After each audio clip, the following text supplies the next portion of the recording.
আমার আজকের রেসিপি মালাই আইসক্রিম। আমি অনেক দিন ধরেই আমার চ্যানেলে পেজে কমেন্ট পেয়েছিলাম এই মালাই আইসক্রিমটা বানানোর জন্য। আজকে খুব সিম্পলভাবে আপনাদের সাথে শেয়ার করছি, তবে এই আইসক্রিমের স্বাদ কিন্তু অনেক বেশি। তৈরি করতে পারবেন ঘরে থাকা উপকরণ দিয়ে। তাহলে চলুন বানিয়ে নিই আইসক্রিমগুলো। প্রথমে চুলায় একটা প্যান বসিয়ে এখানে আমি হাফ কাপের মতো দিয়ে দিচ্ছি কনডেন্স মিল্ক। তারপর অনবরত নাড়তে হবে। নেড়ে নেড়ে এই কনডেন্স মিল্কের কালারটা চেঞ্জ করে নিতে হবে। তো এই সময় কিন্তু নাড়া বন্ধ করা যাবে না, আর চুলার আঁচটাকে লো মিডিয়ামের মাঝামাঝি রাখতে হবে। তারপর একটা সময় দেখা যাবে নাড়তে নাড়তে কনডেন্স মিল্কের কালারটা চেঞ্জ হয়ে গেছে, দেখতে অনেকটা ক্রিমের মতো হয়ে গেছে। যখন কালারটা চেঞ্জ হয়ে গেছে তারপর এখানে আমি 2 কাপ দিয়ে দিচ্ছি লিকুইড মিল্ক। তো আবারও খুব ভালো করে নেড়ে চেড়ে মিশিয়ে নিচ্ছি এই লিকুইড মিল্কের সাথে। আর কিছুক্ষণ জাল করার পরেই দেখা যাবে এই কনডেন্স মিল্কটা দুধের সাথে খুব ভালো করে মিশে গেছে। আমাদের এই আইসক্রিমে কিন্তু উপকরণ খুবই কম, কোনো রকম চিনিরও দরকার হবে না। এখন এই লিকুইড মিল্ক আর কনডেন্স মিল্ক খুব ভালো করে জাল করে নিচ্ছি। যখন মেশানো হয়ে যাবে তারপর চুলাটাকে বন্ধ করে দিতে হবে, আর এই মিশ্রণটাকে ঠান্ডা করে নিতে হবে।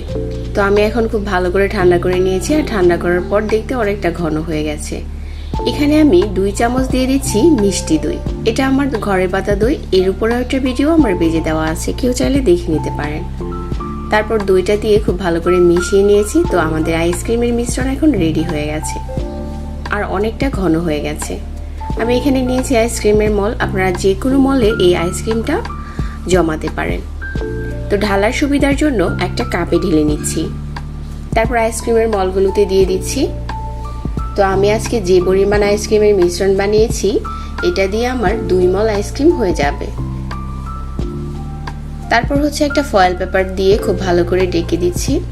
আইসক্রিমের মলের সাথে যে কাঠিগুলো থাকে আপনারা চাইলে ওইগুলোও ব্যবহার করতে পারবেন, আবার চাইলে বাইরে থেকে কিনে আনা কাঠি দিয়েও এই আইসক্রিমগুলো জমাতে পারেন। একইভাবে আরও একটি মলে আইসক্রিমগুলো ঢেলে নিচ্ছি, আর খুব ভালো করে মলের যে ক্যাপটা থাকে ওটা লাগিয়ে দিচ্ছি। আর এগুলো এখন ডিপ ফ্রিজে রেখে 12 ঘন্টার মতো ঠান্ডা করে নিতে হবে। তারপর আইসক্রিমটা খুব ভালো করে জমে যাবে। যদি হাতে সময় কম থাকে সাথে সাথেই খুলে নিতে পারেন, একটা পানির বাটিতে বসিয়ে, আবার চাইলে এমনিতেও খুলে নিতে পারেন। খুব সহজেই আইসক্রিমটা খুলে আসবে।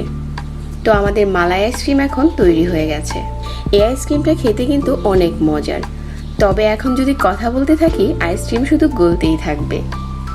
তো আশা করছি আমার আজকের এই সহজ মালাই আইসক্রিমের রেসিপি সবার কাছে ভালো লেগেছে।